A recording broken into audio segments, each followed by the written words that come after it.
오늘도 하나님의 말씀 마가복음 13장입니다.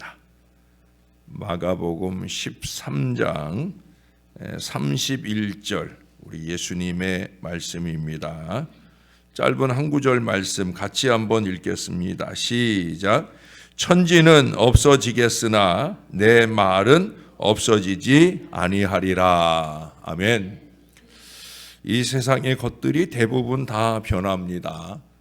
천성은 변하지 않는다 말하지만 세월이 가고 경험이 쌓이고 또 신앙도 쌓이고 그러면 성격도 어느 정도 변하게 되어집니다. 제가 저 자신을 봐도 많이 변했습니다. 사람들의 그 사는 양상과 사고방식, 문화적 생각들도 많이 바뀌어요. 기술의 진보와 과학의 발전으로 너무 빨리 바뀌는 통에 혼란스러울 때도 있어요. 전문가들조차도 기술의 발전을 뒤따라갈 수 없다고 한탄을 해요. 변하는 것은 우리의 신앙도 마찬가지죠. 어떤 사람은 좋은 쪽으로 변하고 어떤 사람은 나쁜 쪽으로 안타깝게 변하는 경우를 보게 됩니다. 그 나쁜 쪽으로 변하는 걸 본색을 드러낸다라고 말할 수도 있을 거예요. 그러나 여러분, 그런 중에도 바뀌지 않는 게 있어요. 변하지 않는 게 있어요. 하나님의 일은 바뀌지 않아요. 하나님의 일은 사람의 힘에 의해 바뀌어지지 않아요. 만약 바꾸어진다면 특별한 하나님의 뜻이 있을 때이죠. 하나님이 회개하는 사람에게 은혜를 베푸시려고 뜻을 돌이키실 때가 있습니다.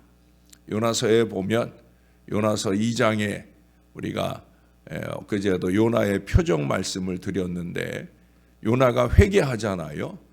그 물고기 뱃속에서 회개하는 요나 때문에 이제 죽을 수밖에 없었던 요나가 다시 살아나도록 하나님의 은혜로 변합니다. 그 다음 3장에 가보면 요나가 니느웨를 향해 하나님 말씀을 전할 때 놀랍게도 니느웨가 회개를 해요. 그러니까 그 니느웨를 멸망시키고자 하셨던 하나님의 뜻이 변하게 되는 걸 보게 됩니다. 민수기에 보면은 모세가 하나님 앞에 기도함으로 이스라엘을 멸망시키고자 하셨던 하나님의 뜻이 변하게 되는 것을 보게 되어집니다. 그래도 여러분, 하나님이 은혜를 베푸시는 그 원칙만큼은 바뀌지가 않는 거예요. 회개하면 용서와 은혜를 베푸신다는 거죠. 우리가 신앙하면서 제일 잊지 말아야 되는 게 잘못을 아는 거예요. 그리고 그 잘못된 뉘우침을 회개로 발전시키는 이 신앙의 변화가 저와 여러분 안에 늘 있어야 된다는 거예요. 우리 예수님이 이 땅에서 그 변함없는 뜻, 하나님의 뜻인 말씀으로 가르치셨어요. 설교와 제자들을 향한 교훈이나 모두 말씀으로 가르쳤어요. 산 위에서나 평지에서나 표적을 보이신 후에나 제자들이 질문할 때 모두 말씀으로 가르치셨어요. 예수님의 말씀에는 권위가 있었습니다. 그래서 사람들이 그 권위에 놀랐습니다. 상식과 전통을 뒤엎는 하나님의 말씀이기 때문이에요. 어떻든 이 말씀을 통해 예수님과 사람들과의 관계가 열려집니다. 요한복음 16장 7절에 보면 예수님 말씀하시기를 내가 떠나가는 것이 유익하다. 그래야 보혜사가 올 것이라 말씀합니다. 여기 떠나간다는 것은 이제 곧 십자가를 지신다라는 의미예요.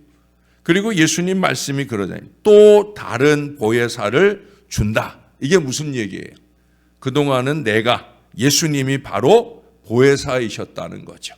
돕는 분으로 주님이 그 제자들 곁에 우리들 곁에 계셨다는 거예요.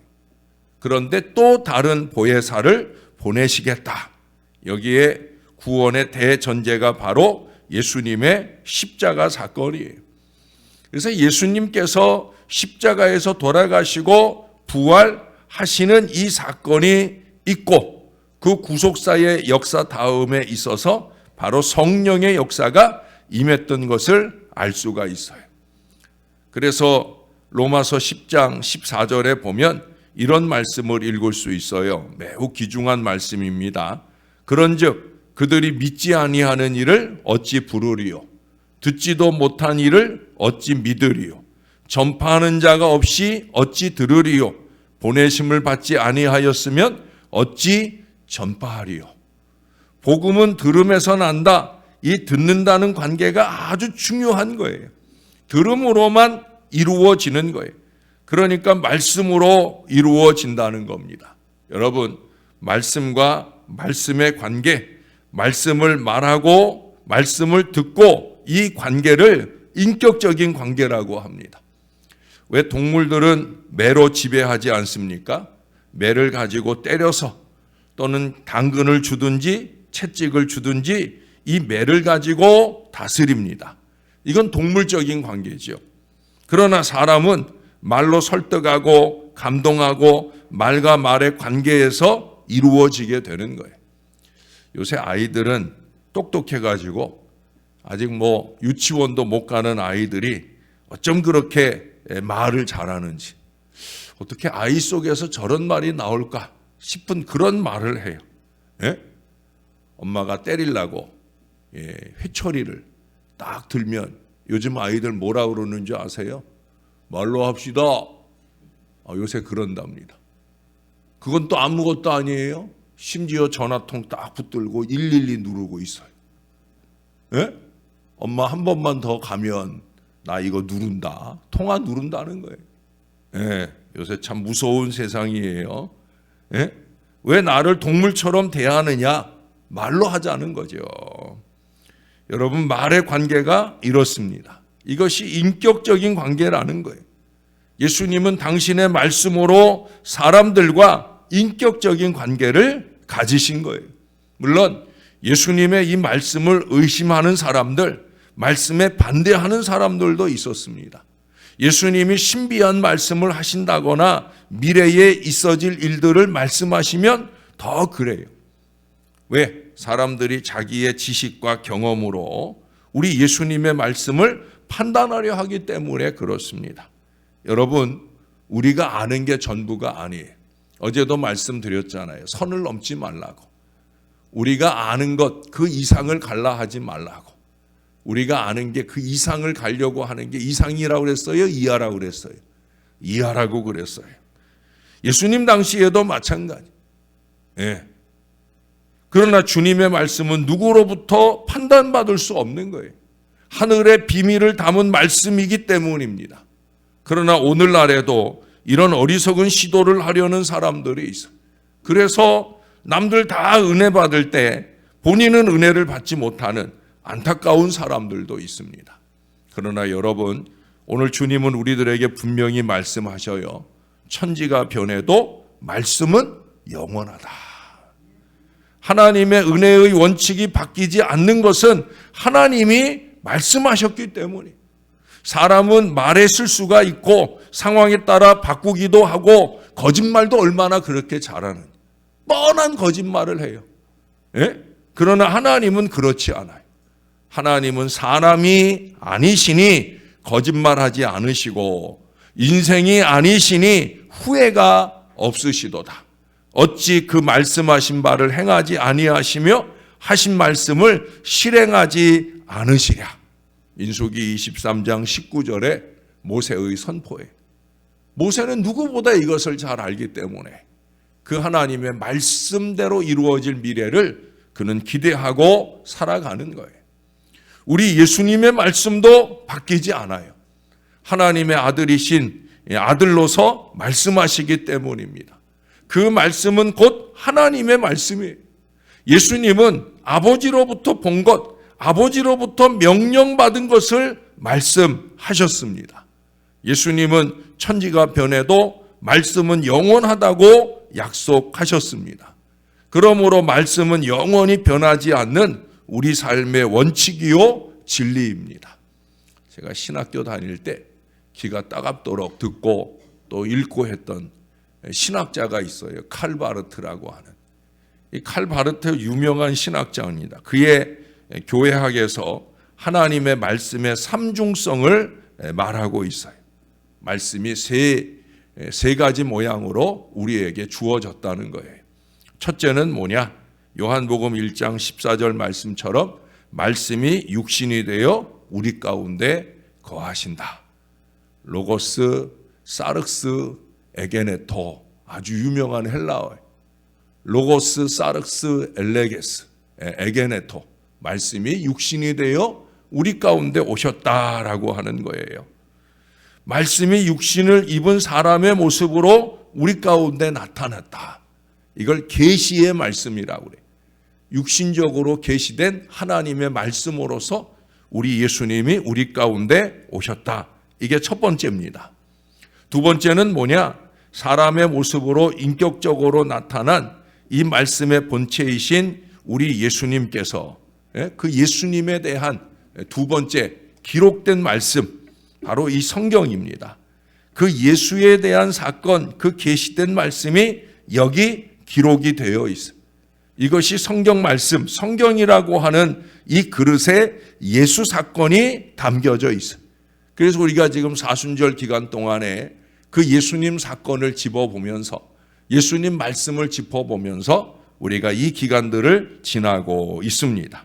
이게 기록된 말씀 두 번째예요. 그리고 세 번째는 뭐냐? 이 말씀을 이제 읽으며 또 설교하고 선포하고 증거하면서 들려지는 퀘리그마. 이것은 들려지는 말씀이에요.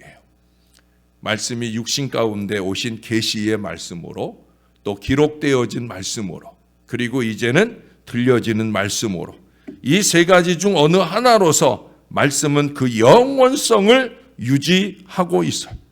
이 통일된 영원성을 가능하게 하는 일을 누가 하느냐? 바로 또 다른 보혜사, 성령께서 하신다는 거예요.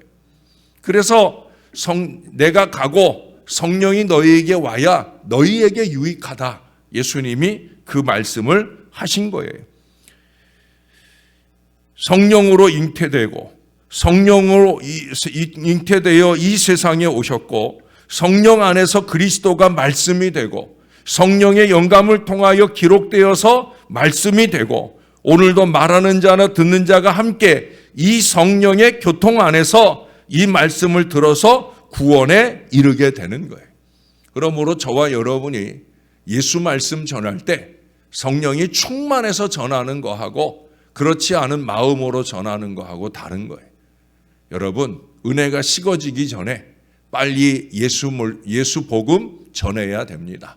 내가 은혜 받은 그 성령의 마음으로 예수 복음 전할 때 성령이 교통하시는 놀라운 구원의 역사가 나타나게 되어지는 거예요. 그러므로 오직 성령으로만 말씀이 말씀되는 거예요. 기록될 때도 그렇고, 이것을 해석할 때도 그렇고, 또 말하는 자나 듣는 자도 다 성령 안에서 비로소 말씀이 말씀되어지는 걸 알아야 됩니다. 여러분, 말씀은 성령 안에서 영원합니다. 각자 개인 속에서도 마찬가지예요. 말씀의 은혜는 이 전하는 사람에 의해서도 결정이 되어지지만 받는 사람의 심령 상태, 즉 성령 충만의 여부도 크게 좌우한다는 거예요. 그래서 제가 말씀을 전할 때 그런 얘기를 하잖아요. 3번 성령이 역사하신다. 첫 번째는 말씀을 준비하는 저의 가운데 성령이 역사하셔서 말씀을 잘 준비하게 하고, 그 다음에 여러분들에게 말씀을 전하는 이 시간에 성령이 역사하시는 줄로 믿습니다. 성령이 저와 여러분 안에서 잘 교통되어야 이 말씀이 잘 여러분의 마음 가운데 새겨지는 거예요. 세 번째는 뭐라고 그랬어요? 이제 이 말씀 가지고 살아가는 여러분들 속에 성령의 은혜가 역사할 때 말씀이 놀라운 미래로 결실되어지는 거예요. 이처럼 말씀은 변하지 않아요. 사라지지도 않아요. 수많은 사람들이 이 세상을 살다 사라져도 말씀은 여전히 있는 거예요. 수많은 사상이 이 땅을 스쳐 지나가도 말씀은 여전히 위력을 발휘하고 있어요. 알파와 오메가 되시는 전능하신 하나님의 말씀이기 때문에, 전능하신 하나님이심으로 이 말씀도 영원한 거예요. 그리고 예수님의 말씀은 모든 사람, 모든 나라에 반드시 이루어집니다. 그 말씀은 빈부귀천을 막론하고 적용되어집니다. 오히려 말씀은 힘들고 어려운 사람에게 용기가 되고요. 말씀의 성취는 배고픈 사람이나 목마른 사람에게 거저주는 선물이 되어줍니다. 말씀이 성취되면 시간이 지날수록 영원하다는 것이 증명이 되는 거예요. 그래서 여러분, 그냥 기도하는 게 아니라 말씀 붙들고 기도하는 거예요. 새벽 아침 우리가 말씀을 먼저 받는 이유가 말씀 붙들고 기도하기 위한 거예요. 아까 말씀드렸던 칼바르트가 그런 얘기를 했어요. 하나님의 말씀이 성경 안에서 우리를 기다리신다. 참 좋은 말씀이에요. 성경 안에서 기다린다. 그러므로 우리가 성경을 읽으면서 하나님의 말씀을 듣는 거예요. 하나님의 말씀을 만나는 거예요. 그리스도를 만나는 거예요. 그리스도와의 인격적인 관계를 가지게 되는 거예요. 이 은혜 관계를 맺는 거예요. 사도 바울도 사도행전 18장 5절에 보면 말씀에 붙잡혀서 살았다. 그 고백을 합니다. 그러므로 잊지 말아야 됩니다. 내가 성경을 보는 게 아니에요. 이제는 이 성경이 나를 부르고 계시는 거예요. 내가 성경을 읽는 게 아니라 신앙서적을 읽는 게 아니라 성경이 내게 말씀하시는 거예요. 그리고 그 속에 약속이 있고 사랑의 증거가 있고 사는 생명력이 있습니다. 사랑하는 여러분, 말씀이 능력으로 우리에게 다가옵니다. 그 능력 안에 사는 것이 그리스도인이에요. 그래서 말씀 붙들고 기도 생활을 하는 게 그래서 중요한 거예요. 덮어놓고 믿지 말고 말씀을 열어놓고 이 말씀에 의지하여 기도의 그물을 내릴 때 응답이 풍성한 그 미래의 역사가 우리에게 나타나게 될 줄로 믿습니다. 사도행전 10장에 백부장 고넬료와 그 집이 다 구원을 받잖아요. 어떻게 이루어졌어요? 기도 응답으로 베드로를 영접했고 그 베드로를 통하여 하나님의 말씀을 들을 때 그때 성령의 감동을 받고 구원받은 은혜가 그들 가운데 넘치게 되어집니다. 이 고넬료는 나중에 말씀에 붙들려서 로마로 가가지고 로마 교회를 세우는 기초가 되는 거예요. 엄청난 의미가 있습니다. 말씀의 은혜 받으면 말씀을 전하게 되고요. 말씀을 전하면서 교회가 교회되는 놀라운 역사가 나타나게 되어진다는 거예요. 오직 말씀으로. 오직 말씀 안에서 태어나고 말씀 안에서 양육받고 말씀에 의지하여 승리하고 말씀을 붙들고 주님 앞으로 나아가는 거예요. 이게 그리스도인이에요. 그리스도인이 딴 거 아니에요. 말씀 떠나서 그리스도인 아닙니다. 이 말씀을 들을 때 성령이 임하며 그 속에서 창조적 역사가 나타나더라. 이 체험들이 끊임없이 이어지는 것, 이것이 바로 그리스도인이에요. 사랑하는 여러분, 이 말씀을 사랑해야 합니다. 이 말씀과 함께 살아가야 합니다. 이 말씀을 잘 전해야 할 것입니다. 이 말씀이 영원하듯 우리도 한결같이 이 말씀 신앙을 유지해야 되는 거예요. 말씀이 다 이루어지듯 우리도 이 말씀을 삶으로 증명하며 살 수 있어야 됩니다. 제가 늘 제2의 성육신을 말씀하잖아요. 제1성육신은 아까 말씀드렸죠. 로고스 사르스 에게네토, 말씀이 육신이 되어 우리 가운데 오셨던 바로 그 일이 바로 제1성육신이에요.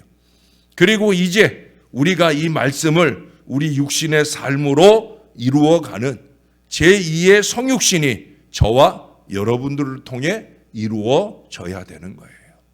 할렐루야. 우리 꼭 이 삶을 살아야 됩니다. 그래서 영원한 하나님의 말씀의 중심에 서고 그 말씀의 미래를 활짝 열어가는 말씀의 사람이 되어야 합니다. 다시 강조해 드립니다. 말씀 붙들고. 뭐라고요? 말씀 붙들고. 말씀 붙들고 기도하고 말씀 붙들고 말씀을 이루는 삶으로 살아보세요. 그러면 이 말씀에 약속된 모든 미래가 역사하는 그 축복된 미래를 살 수 있습니다. 저와 여러분이 꼭 이 말씀의 미래, 행복한 미래를 잘 사시게 되기를 우리의 구주 되시는 예수님의 이름으로 간절하게 말씀드립니다. 기도하겠습니다. 좋으신 아버지, 오늘도 이 새벽을 깨우고 생명이 되시는 살아있는 주의 말씀을 듣게 해주시니 감사를 드립니다. 하나님이 말씀하셨고 예수님이 말씀하셨고 이제 또 부족한 종을 통해 말씀해 주십니다. 이 모든 것들이 성령 하나님의 은혜 안에 이루어지는 줄로 믿습니다. 말씀을 받을 때마다 정신 바짝 차리게 도와주시고 우리 안에 임하시는 성령의 말씀을 듣게 하여 주시옵소서. 가룟 유다처럼 마귀가 속삭이는 소리나 마귀가 깨는 대로 살지 않도록 사탄이 그 속에 좌정하여 사탄이 조종하는 대로 살지 않도록 오직 성령이 주장하시는 은혜의 말씀으로 사는 거룩한 신앙 인생 되게 하여 주시옵소서. 말씀 붙들고 기도하고 말씀 붙들고 선포하고 이 말씀이 주시는 약속의 말씀이 우리 가운데 이루어지는 미래를 행복하게 살아가는 그리스도인이 되게 하여 주시옵소서. 그렇게 견고한 믿음의 말씀으로 날마다의 신앙이 더 깊어지고 넓어지고 견고해지는 저와 이 모든 주의 사람들 신앙생활 될 수 있도록 축복해 주시옵소서. 감사합니다. 예수님의 이름으로 기도합니다. 아멘.